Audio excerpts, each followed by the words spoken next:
ఏర్పాటు చేస్తున్నటువంటి థర్మల్ విద్యుత్ ఉత్పత్తి కేంద్రాల వెనుక 50,000 కోట్ల రూపాయల స్కామ్ను బీఆర్ఎస్ పార్టీ బయటపెట్టింది.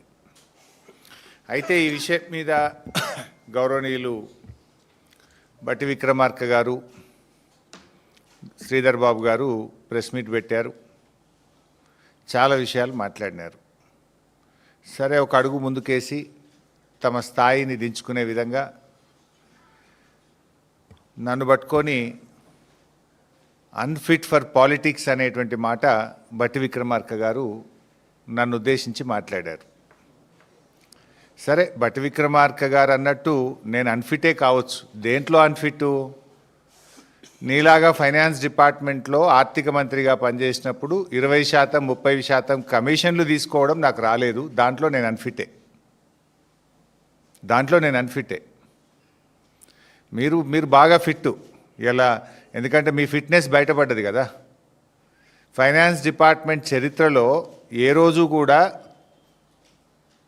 కాంట్రాక్టర్లు వచ్చి సెక్రటరియట్లో ఆర్థిక శాఖ కార్యాలయం ముందు ధర్నా చేసిన చరిత్ర ఏ రోజన్నా ఉందా? ఈ రాష్ట్ర చరిత్రలో మన ఊరు మనబడి బిల్లులు ఇవ్వండి అని కాంట్రాక్టర్లు ఫైనాన్స్ డిపార్ట్మెంట్ ముందు ధర్నా చేశారా? చిన్న కాంట్రాక్టర్లు ఎప్పుడైనా ఫైనాన్స్ డిపార్ట్మెంట్ ముందు గత చరిత్రలో ఏనాడైనా ధర్నా చేశారా? సర్పంచులు, మాజీ సర్పంచులు, మాజీ ఎంపీటీసీలు 10 సార్లు ధర్నాలు చేసి అరెస్ట్లైన చరిత్ర ఈ రాష్ట్రంలో ఎప్పుడైనా ఉందా? నోరు బారేసుకోవడం చాలా సులువు బట్టి గారు. Give respect and take respect. రాజకీయాల్లో ఫ్రస్ట్రేషన్లో నోరు జారితే మొదటికే మోసం వస్తుంది.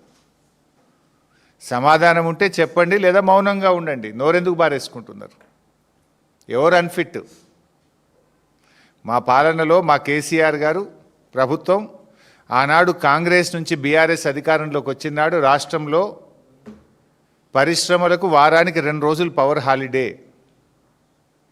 హైదరాబాద్ నగరంతో సహా అన్ని పట్టణాల్లో విద్యుత్ కోతలు. గ్రామాల్లో అయితే పగటిపూట కరెంటే లేదు. రైతులకు 7 గంటలు 6 గంటల కరెంటు కూడా రాని దుస్థితిలో మీరు ఆనాటి కాంగ్రెస్ ప్రభుత్వం ఈ రాష్ట్రాన్ని నెడితే 24 గంటల నాణ్యమైన కరెంటును రైతుకు, పరిశ్రమలకు, గృహాలకు, పట్టణాలకు, పల్లెలకు ఇచ్చిన ప్రభుత్వం కేసీఆర్ ప్రభుత్వం. ఎవరు అన్ఫిట్? మీరా, మేమా? Who is unfit? ఇవాళ స్కామ్ మీద మేము చెప్పాం. దాని మీద సమాధానం చెప్పారా? ఏదో పీపీటీ పెట్టి 2 గంటల ఉపన్యాసం దంచి కొడుతుంది. విద్యుత్ లోడ్ ఇంత పెరుగుతుంది, రాబోయే రోజుల్లో పవర్ డిమాండ్ ఇంత అట్లా నువ్వు చెప్పేదండి. 3వ తరగతి పిల్లాడైనా చెప్తాడు. ప్రజలు పెరిగినా కొద్దీ, అవసరాలు పెరిగినా కొద్దీ, టెక్నాలజీ పెరిగినా కొద్దీ విద్యుత్ పెరుగుతూనే ఉంటుంది అవసరం. What is new in that?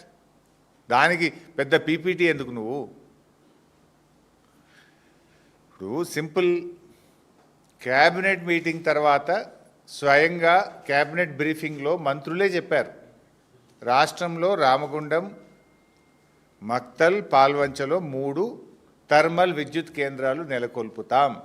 కావాలంటే వీడియో కూడా చూపిస్తాను, అక్కడ వీడియో కూడా ఉంది. క్యాబినెట్ బ్రీఫింగ్లో మీరే చెప్పారు. మొన్న మేము ప్రశ్నించగానే తత్త అంటారు.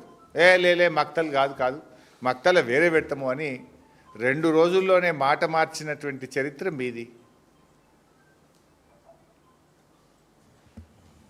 అట్లా క్యాబినెట్లో మాట్లాడిన దానికి, క్యాబినెట్ బ్రీఫింగ్లో చెప్పిన దానికి భిన్నంగా 2 రోజుల్లో ఉప ముఖ్యమంత్రి గారు, మంత్రి గారు ఆ పీపీటీ ప్రజెంటేషన్ తర్వాత విలేకరులు అడిగిన ప్రశ్నకు మాట దాటవేసిండ్రు.